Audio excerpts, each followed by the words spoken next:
Hey everybody, how you doing? Welcome to the big show here on TWB Traveling with Bruce. Welcome everybody. It's Bruce here. It is Monday, December the 26th, 2022. Oh my gosh. Nice to have you here. Great of you to join us. I think this might be the last show of the year for this channel, isn't it? Yes, this is the last big show of 2022, and what a year it's been. Thank you all for popping by and seeing us. I hope you had an okay holiday and you got some good food in you, and you met the relatives you wanted to meet, and were able to minimize the amount of time with the relatives you didn't want to meet. You know how it is. Hope your weather. I sure hope the weather wherever you were was tolerable. I know some of you were in the thick of it. It's been a rough week weather-wise for most of North America. I gotta say though, for Jennifer and myself, oh man, it's been easy. We hit 79 today, 77 for the high today. Right now it is 69 degrees here in Palm Desert. Um, we're going to be at 74 for the high tomorrow. We've been just in glorious weather. We were 83 degrees yesterday. 83 for the high yesterday. It was absolutely incredible. So we've hit the jackpot here. Unfortunately, I can't say the same for many of the rest of you out there where you've been struggling through some crazy weather. But apparently, it is lightening up. It's easing up.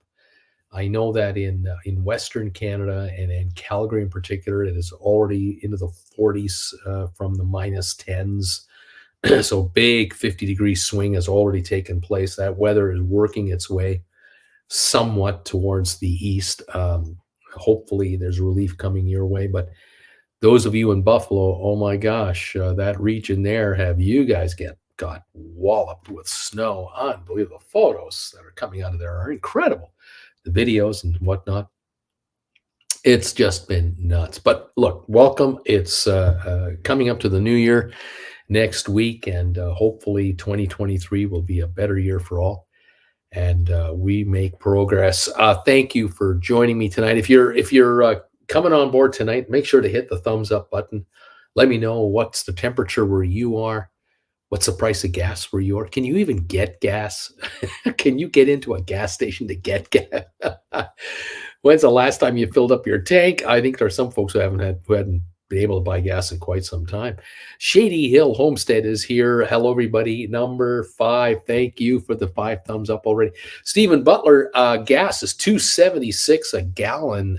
Temperature 23 degrees Fahrenheit. Number 4 on the light meter right now. Warmer than it has been for several days.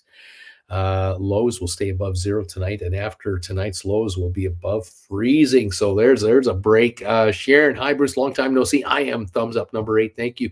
Continuing from the member show, the marvelous Mrs. Maisel is set in Morningside Heights, upper part of the Upper West Side near Columbia University. We were talking about the marvelous Mrs. Maisel show. Among many topics that we covered on the sponsor member hangout show, which takes place 1 hour before this show every week, 7 o'clock Eastern, for members of this channel. It's just a hangout show. We talk about whatever. Well, the marvelous Mrs. Maisel came up, and we're wondering, when is the start to the next season? When is this coming? I'm waiting. I'm sure it's been shot. It's in the can. I'm just waiting for them to release it. I can't wait to see it. Jeannie, hello, Bruce, and all TWBers. Jeannie Levinghouse, Bill and Jeannie are here for the big show from East Tennessee. Next week, they're supposed to get into the 50s. That's a recovery. I'll tell you, that's not like down here, that's for sure. Tim Bowman coming over from the sponsor member show today. Greetings from all at very damp Mount Rainier area. Welcome, Tim. Ken Koreka is here. Hi, Bruce and all, from Janet and Ken in Saginaw, Michigan. The snow has ended and the winds have died down after 3 days. The temperature is 16 degrees, gas 280. Good evening. Number 7 thumbs ups from Saginaw. Thank you guys for being here tonight. It's great to have you here. That's me begging for thumbs ups. Carl B. Hi, Bruce and all. Hello, Carl B. Welcome to the show. Tim Bowman, number 11, buddy. Number 11 for you. Thank you, sir. Kevin Chapman. Hey, Bruce. Nice to be here for the big show. Bitter cold here in Jersey, single digits. Gas is down to 319. Good luck to Jen this week. At least she has some reading material for her recovery. Yes, she does. Jen goes in this week. This is the week that Jen gets her hip operation. And we have been on pins and needles here. We've been going through all the operational stuff you have to go through. We had to go to a class together earlier this past week. She's had to get her x-rays and her blood work, and she's got the CAT scan, and it's just one thing after another to get ready for surgery. And it's finally going to happen. And we're just so looking forward to the blessed event, and crossing our fingers. We have our daughter coming down here very, very shortly. She'll be with us to help with the recovery effort. So yes, lots to look forward to. Kevin Chapman, number 21 thumbs ups. Thank you, sir, for that. Ms. M, happy holidays, Bruce. I am number 15 on your thumbs up meter. Lee Shear, I am here, number 20. Thank you, my friend. Sharon, we're up to 26 degrees today in central New Jersey, but we should hit the 50s by New Year's Eve. That'll be a nice break. Rocky Grasso, number 10, thumbs up today. The temperature in Chesapeake, Virginia is 27 Fahrenheit. Gas 275, definitely under 3. Lee Shear, number 20, Boca Raton, 55 degrees was the high. For us, that's so cold for us. That is cold. Pete Hoskins, hi Bruce, back home in Majestic Princess. I'm home from the Majestic Princess with COVID-19. Cheers. Peter H said, amazing. Another passenger coming off a cruise ship. You got COVID. Unbelievable. Sharon, they have wrapped production of season 5 of The Marvelous Mrs. Maisel, but no release date has been set yet. We don't know when season number 5 is coming out. I can't wait. Now, I was led to believe, I hope I'm not wrong, but I was led to believe that it might be that season number 5 is the last season. I don't know if that's true. Does anybody have any news on that? I mean, it's not necessarily cruise and travel news, but it is the Marvelous Mrs. Maisel we're talking about here. So you got to cut her some slack. Kirk Brunson's YouTube, Facebook channel. Hey, Bruce. Kirk from the Big Apple is back. Welcome, buddy. Donnell is here. Welcome back, Bruce, and howdy to all TWB fans. I am number 23 from Cork, Ireland. Welcome, Donnell, to the show tonight. Rose, a Merry Christmas, everybody. Jimmy Wilkes, number 24, thumbs up. 53 degrees last night of freezing in Houston. It's going to be 70s on Wednesday. So there is a God, after all, in Houston. It's coming back. Ms. M, happy New Year to all TWB fans. Best of luck and health in 2023. Thank you so much, Ms. M. Sharon, season 5 is going to be the final season of the show. That has been confirmed. It's the last season of the show. No. Can you believe it's been 4 already? I can't believe it. It's just unbelievable. I really enjoyed that series. Oh, well, I'll see when it comes out and we'll watch it. What are you going to do, Mrs. Maisel? Larry Blake, number 27, thumbs up, Bruce. Thank you all so much for helping out with these thumbs ups already, getting us to the number. I keep mentioning that we seem to hit 100 thumbs ups every show that we do for Monday nights, the big show. And the big reason for the fact is that those who are here live immediately throw their thumbs up on this thing. They nail that thumbs up meter. They let me know what thumbs up number they are. But the other big reason that we make it to 100 is because of those of you who are watching this show on the rerun. You guys are watching me an hour or so after I'm done, or you're watching me sometime on Tuesday or Wednesday. And every one of you, you've been so kind, so loyal. You've been hitting the thumbs up meter even on the rerun. And that is where we seem to break 100 thumbs ups every week. It's defying Mother Nature, I'll tell you that, because it's not easy to get that high a number of thumbs ups from the number of people actually watching the telecast. It's pretty good ratio. So thank you all Very much. Jeff Gunther, 30 tonight. Bruce, Merry Christmas. Number 30, buddy. You're 30 out of 100 already. You haven't even told us what's going on yet. It's unbelievable. Thank you, everybody. Appreciate it. News on the cruise front. Well, it's interesting that what I've come up with today, because I was reading up on just to kind of give you some info on what's going on. I don't have to tell you about the lousy weather. I don't really have to do that. I mean, that everybody knows about the lousy weather for everything: flying, trains, cars, buses. But what I found interesting this week was a number of things that I read about today, talking about Carnival and all of the cruise lines associated with Carnival. There's quite a bit going on here. And I found this to be rather interesting. Interesting news. Zed Estate is in the house, dropping by to say hello, to lurk and share a thumbs up. Thank you, Zed Estate. Great to have you, pal. Thank you for the thumbs ups tonight. Great that you're here. So it's all about Carnival. The first bit of news is that, and this won't come as a shock to you guys, but it is funny how this works. They have basically stopped ordering new ships. Carnival has put the brakes on ordering up new ships. Now, you could say the same thing about other cruise lines, but to be fair, Royal Caribbean is still building out ships. They're bringing out their new class of ship. Norwegian just brought out the Prima. They got ships coming, but apparently on the Carnival cruise line, and this includes Holland America. This is Costa Cruise Lines. This is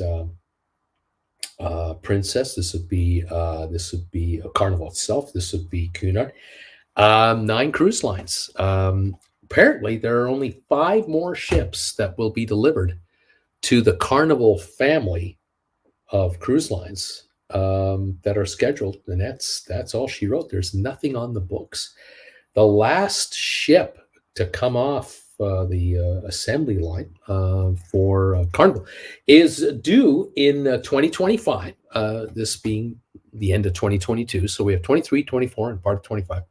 And there's nothing for 2026 and thereafter. Now, cruise lines usually are a decade ahead. They think 10 years forward all the time, because to bring out a brand new cruise ship today, from conception to design to engineered to ordering all the components and then assembly, you are talking a 3 to 5 year process before the first bit of work is even done, even before you lay the keel. Then you've got 1.5 to 2.5 years of finishing work, sea trials, and delivery. And cruise lines are always thinking ahead, because they have to think about the fact that in 10 years from today, at least a third of all the ships they have in the water right now will not be suitable to be in the water anymore. They will have run their course. They will have had their day at sea, and they now must be replaced. So in the next decade, a third of the fleet that they're operating has to be turned over. And what has usually been happening in prior years is an outfit like Carnival or Royal Caribbean or Norwegian, what they would normally have been doing is they would order up new ships to replace their older ships. And as the newer ships would come out, they would quietly retire an older ship, either to be scrapped entirely, just scrapped for metal, or to be sold off to a secondary cruise line, perhaps a regional line in India somewhere, or maybe China, or cruise line somewhere in the Mediterranean area. The problem with the cruise lines today, unfortunately, what they're having a problem with is they get a ship that's 30 years old now, and they can't just sell it off anymore to another cruise line. The reasoning, one of the big reasons, is pollution standards. You got a 30-year cruise ship that was built in 1992, a 30-year-old cruise ship. That vessel likely does not have pollution controls on it that would allow it to enter maybe three-quarters of all cruise ports in the world, won't allow it in. It belches way too much acidic components into the air. Now, in the last 15, 20 years, cruise lines have adopted cleaner technologies, and they put in what are called scrubbers. So scrubber systems have been added to a lot of cruise ships in the last 10, 15 years. And that has allowed the cruise lines to burn a higher quality fuel, but still, without the scrubber system, you would have way too many emissions going up. So the scrubber system is designed to really take out a lot of the impurities. But even that technology, which is upwards of 90 to 100 million per ship, these older 30-year vessels that only ran 150 million to make, 200 million to build back then, to put in today a $100 million system, and with inflation is probably 120 million, it doesn't pay. So these ships can't be sold off to another cruise line anymore, and so they basically now are getting scrapped. The good news for the cruise line is scrappage prices. Raw metal is so good that they're basically being told by the scrap yards, look, we'll pay you more money for your ship than you want to put into it to keep it running. That's the best part. This ship is worth more money cut to shreds than operating as a cruise ship, as this ship now finds itself. So that's interesting. So for Carnival, there are only 5 ships on the production line and nothing else built behind it. Well, that means starting in year 6, the possibility is that Carnival is going to start to find itself in a reduction phase of its existence. It may find that for 5 years there may not be enough ships coming off the line to replace ships that are being retired out. So that means capacity levels are shrinking starting in a few years at Carnival on the brand as a whole brand. Now, those of you who study the cruise line business, you know that Carnival brought out the Mardi Gras about 2 years ago.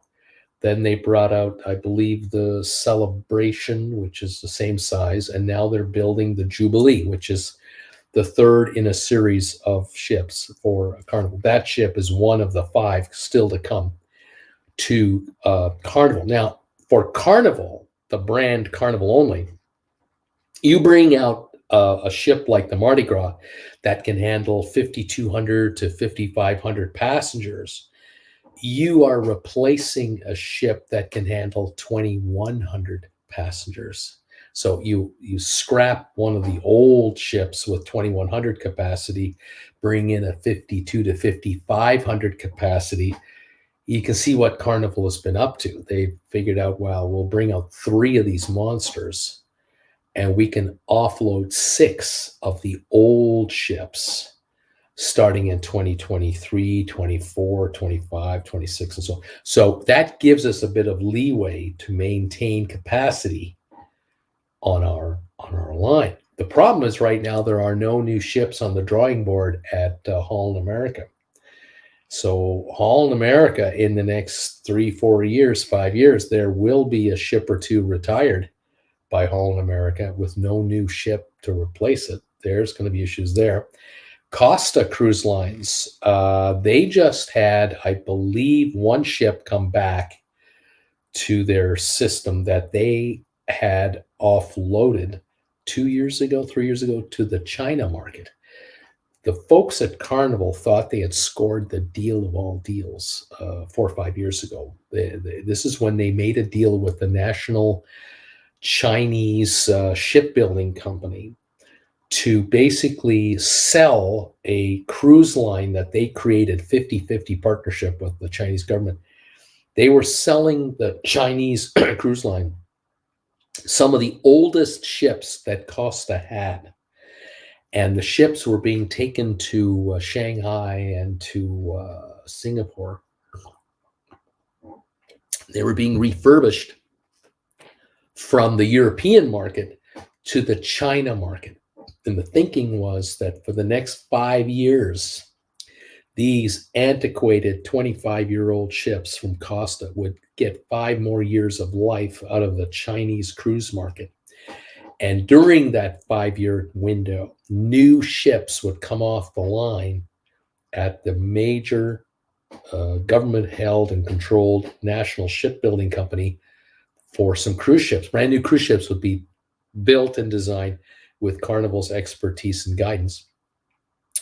And China would eventually have, with Carnival, a cruise line 50-50 owned by both sides that would have 8 to 12 cruise ships, of which 4 would be the old versions. And once they got the 12, they'd get rid of the 4 and bring in 4 new ones. Eventually, they'd have 12 new ships, all built by China. And that would be Carnival's foothold into the Chinese cruise market. COVID screwed it all up. COVID completely blew it out of the water. And those of you who follow my channel here, you know that back in 2019, even back in 19, the Norwegian Joy cruise ship, which was designed from the minute she was built to the minute she was delivered for the China market, lasted 1 year in China from about 2018 to 19 maybe. And then Norwegian took that ship out of there. They pulled that ship the hell out of there and redid it. They turned that ship into a North American ship and took out all the Chinese restaurants and the second gaming room that they had, and they redid all the cabins. And that ship, the Joy, now joined the Alaska itinerary every summer and some European cruising. So Norwegian's already learned its lesson. Forget about trying to do business in China. Even before COVID, it was a disaster. Now with COVID, that has put the nail in the coffin of all kinds of activity, including our friends at Royal Caribbean, who were going to send the what was called the Wonder of the World. The after the Symphony was the Wonder of the World. That was supposed to be a China ship, all for the Shanghai market. They pulled that one out of there, and they refurbished it in France before they even launched it. They un-Chinesed it. They un-China'd it and made it open for the American market, and now this ship is plying the Caribbean. Anyway, Carnival pulled out, Norwegian's pulled out, so now Royal Caribbean is pulled out. China is a basket case, and now with the COVID cases going out of control in China, there is no cruising out of China for a long, long time.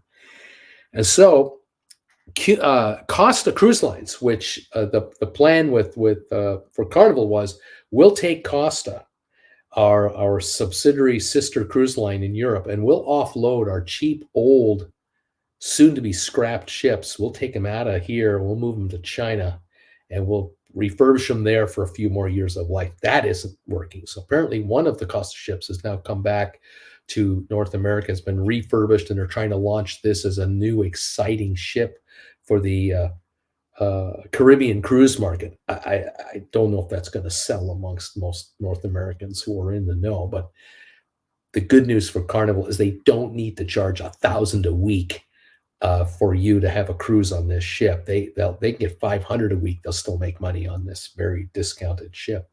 But now we hear that 3 additional ships that Carnival is operating are due to be scrapped within the next year, 2 of which are Costa ships.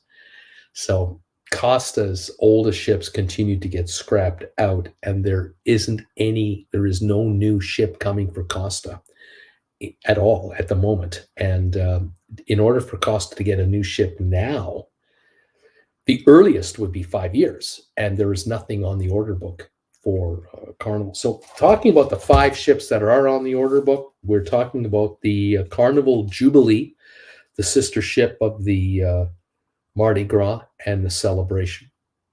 Cunard has a ship known as the Queen Anne coming out next year.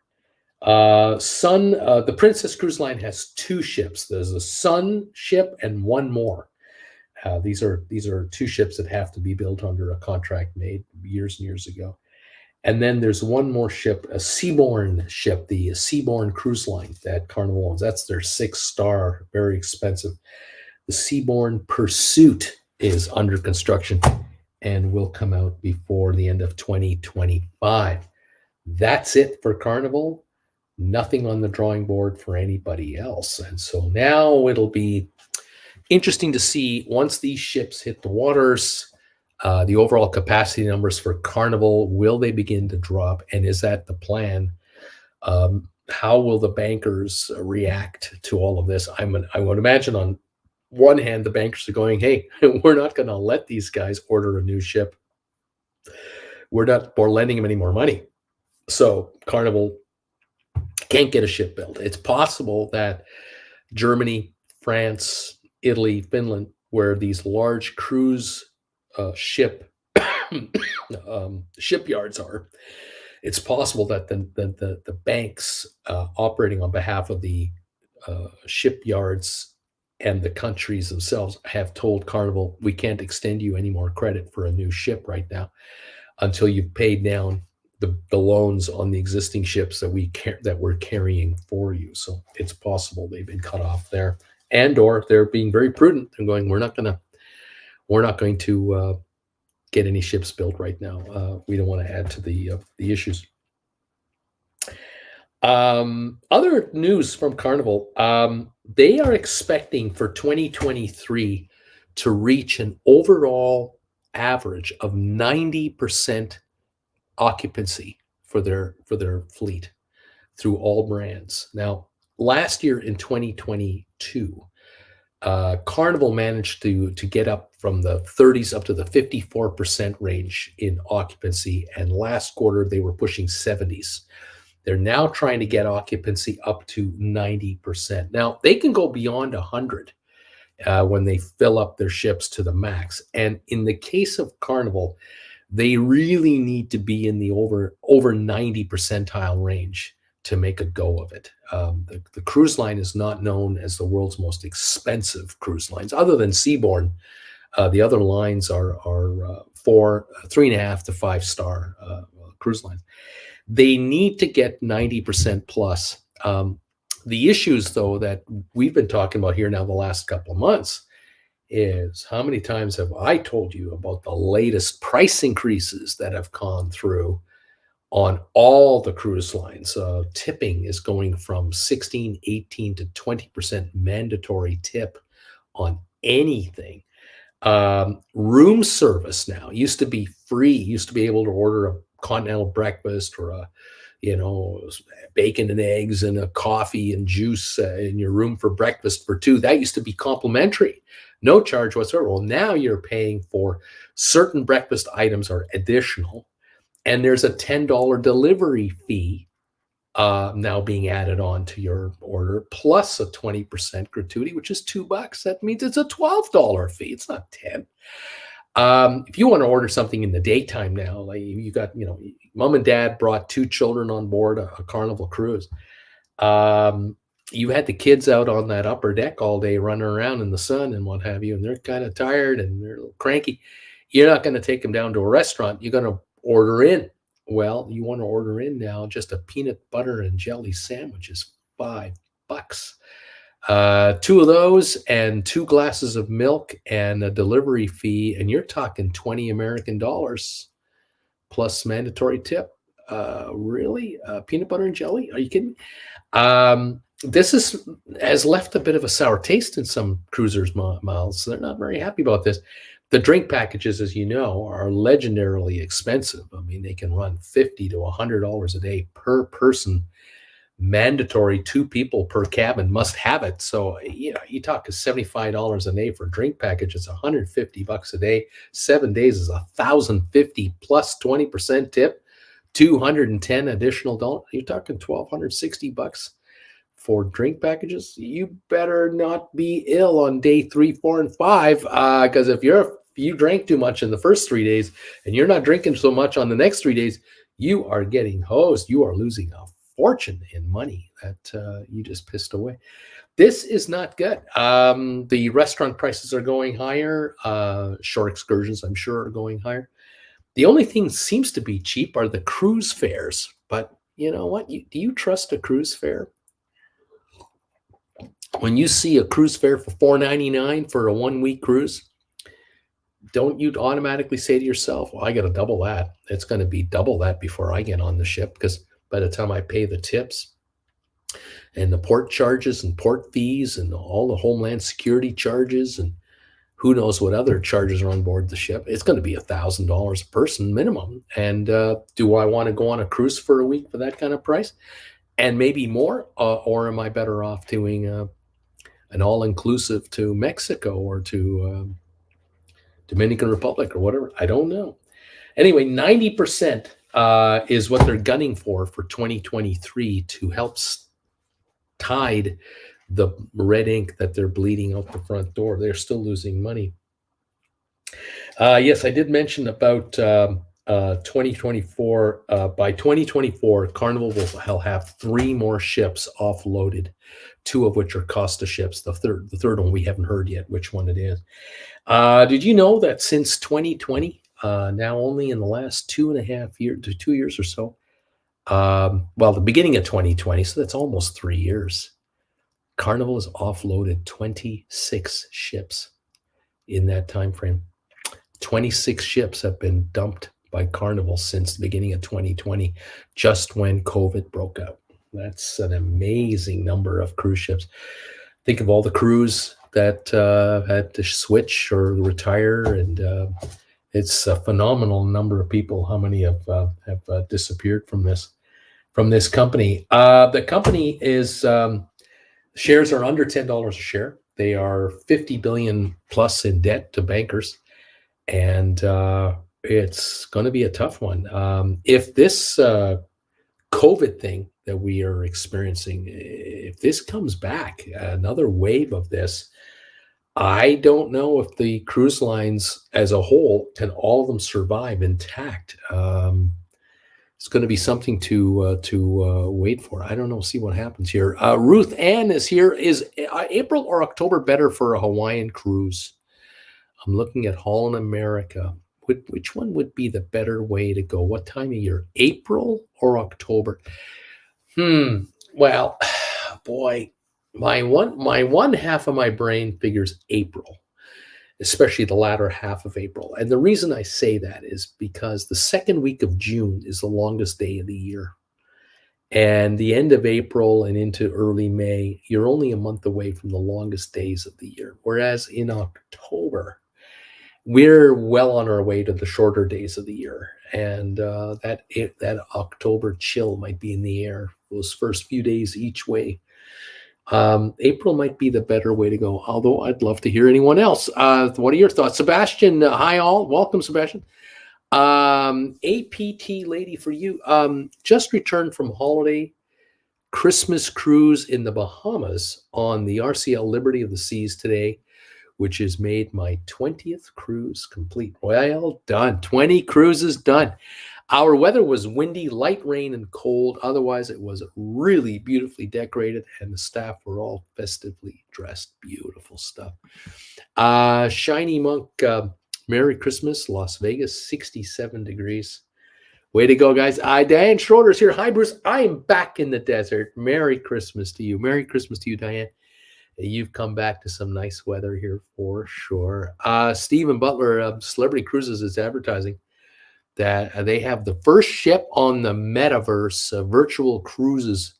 It is powered by Matterport. Yeah, very interesting. Gasoline, $3.29 a gallon, 34 thumbs up, says Shiny Monk and Touchy Monk. Thank you guys for these thumbs ups and letting us know what the price of gas is in your neighborhood. Tim Bowman, the Quantum of the Seas was for the Chinese market. We sailed to Alaska last May, and it was still sported extensive Chinese signage. Unbelievable, yeah. Eddie Albert, hi, everybody. A tough day on Christmas Eve.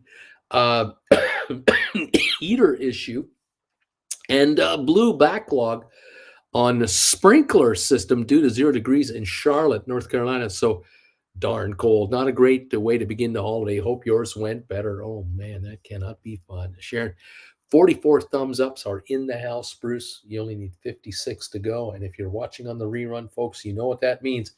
Hit that thumbs up button if you're watching on the rerun. Help this channel grow the thumbs up to get to 100. Thank you all very much. I know that I was mentioning on the first show today, on the sponsor member show in Norwegian, the Norwegian Gem and the Norwegian Getaway were both stuck in New York City. They couldn't get out of New York. The harbor pilots would not allow the ships to leave the docks. Way too unsafe. Apparently, winds, when the ships were tied up, the winds were 55 miles an hour right at the pier. So they were saying you're not leaving the harbor, because in the harbor it's sheltered. Out there, 15 miles away from here, you don't want to be there. You don't want to be in any of that stuff. Not in the middle of the night. So I guess the ships were held up a little over 24 hours each before they were allowed to get out of New York. And some of the photos, I've seen some photos online of the ships leaving New York, and the water around the ships inside the harbor, the water looked brown and mucky, like muddy. You could just tell how much churn had been going on with the waves and the winds, and the water was very unsettled. Normally, the water is a very dark, kind of a clearer color. It's certainly not like a mucky, yucky muck looking, but that would have been rough. I can tell you from firsthand experience, do not entertain leaving New York City by cruise ship in the wintertime. If there's a bomb cyclone anywhere in your neighborhood, you don't want to be doing that. I take it from me. This is something I would not recommend anyone consider it whatsoever. Louise, hi, Bruce and TWB family. I've been home for Christmas, baking, cooking, cleaning, eating, and having a great time. Well done, Louise. Way to go. Food makes it all better. No doubt about that. Jeannie, we did Honolulu to Vancouver in April of 2017. Cruising got cold and wild with whitecaps in the pools crossing the Pacific. Pay your money, take your chances, no regrets. There you go. Yeah, I guess, at certain times of the year, you're going to have to tolerate whatever the seas give you. But I don't know. I've always thought about, would it be a good value to take a cruise from the West Coast to Hawaii? The issue, though, is you've got at least 4 days of cruising over open ocean to get to Hawaii, if not 5 days. Then you only have 4 days of stops, and then you've got a 5-day cruise to get back. And so there's 14 days. Sometimes it's a 15-day cruise, but you've really only got 4 actual days of Hawaii geography, weather, stops. Is it really worth the 2 weeks of time to get 4 days of Hawaii time? There's the question. Now, obviously, if you fly to Hawaii and you go on the Pride of America, which is Norwegian's ship, full time, it's a 7-day cruise, Hawaiian Islands only. You're going to get 6 days of Hawaii on the ship, a day before you get on, maybe a day or two after. Obviously, if you are available, if you have available to you 14 or 15 days of holiday time, you have to ask yourself the question: is it better to fly there and to have a land vacation for 2 weeks, versus should you cruise there for only 4 days of Hawaii time and back? You might get maybe 1 or 2 days before you get to Hawaii where it's warm, 1 or 2 days after you leave Hawaii where it's warm, depending on the time of year. But then it might be too cold to do anything. And if it's rough weather, it's rough weather. Now, I will say that I've had friends of mine who've said to me, Bruce, you should have seen it back in the 2000s. We were talking about the good old days before, even before 2001, back in the 90s. Because in the 1990s, we didn't have the 3 big cruise lines. We didn't have Carnival, didn't have Norwegian and Royal Caribbean. We had 12 cruise lines all competing for your business. And there was a lot of competition for cruise ships between the west coast of USA and Hawaii. And there were cruises where you could have been in a balcony cruise for a 15-day cruise for two people under $1,000 all in. But those days, I'm sorry, are long, long gone. Because today there are cruises that go from West Coast to Hawaii, but the three big cruise lines don't compete with each other directly head to head anymore. They're gone are the days where in a 3-4 day window there are six ships leaving for Hawaii and coming back from Hawaii. Gone are those days. Now it's very sporadic, and you've got a ship leaving from maybe Frisco. You might have a ship leaving from the LA area, and you have a ship leaving from San Diego. And the cruise lines don't compete with each other like they did before, so they can get much more primo money. So you have to ask yourself if it's worth it, I guess. Louise, I made it home by train before the storm started. My mom and I arrived with all the groceries minutes before the weather got ugly, and it did get ugly. Sharon, Nick, Kevin, and I need to call it a night. Best of luck to Jen this week, and Happy New Year to everybody. Thank you, Sharon, for that. Your best wishes. Carl Moore, we are doing Hawaii Carnival February, 14 days, and I hope it goes well for you. I hope it goes very well for you. Folks, thank you so much for joining me tonight here for this show. Monday, January the 26th, the last show for the big show for this year. We'll be on next week, Monday, even though it's a holiday Monday. We'll be on for both the hanging out, the sponsor member show for sponsor members, and this show at 8 o'clock. Please join us then. Make sure to hit the thumbs button for us if you can. Have a great rest of the year for you guys, and a great new year coming up. We will be very busy here looking after Jennifer and getting her through the operation. Jeannie says, catch up with you in 2023, Sharon. All of you have a wonderful new year. Looking forward to seeing you next week. We'll keep you updated on how Jennifer is doing, and with Jennifer Jr. At our side as well. We'll be getting Jennifer up and going, and hopefully plotting some travels not too far down the road. Have a wonderful night, everyone. Stay healthy out there. Give someone you love an extra long hug this year. You never know when it's the last time. Thank you all for your kind words and best wishes. Thank you so much, Tim Bowman, for Jennifer's wishes there. Thank you, Stephen, also. Tim Bowman, thank you. Stephen B., thank you, my friend. Appreciate you being here. To say we have an operation coming up for Jennifer. Brand new hip replacement this week coming up. So we're excited. Diane, let me know if I can do anything for you, Bruce. Thank you, Diane, so much. Appreciate it. Donal, good night. I'll see you next year. Great show, Donal. Take care of yourself over there in Cork, Ireland. Sure hope this year is the year we see you. That'll be a great visit. Thank you all. Louise, Happy New Year to you, and the best of the season to everybody. All the best, everybody. Take care of yourselves. Enjoy those libations. We'll keep you posted, and we'll see you here next week for the big show. Thank you all. Have a good night. Bye for now.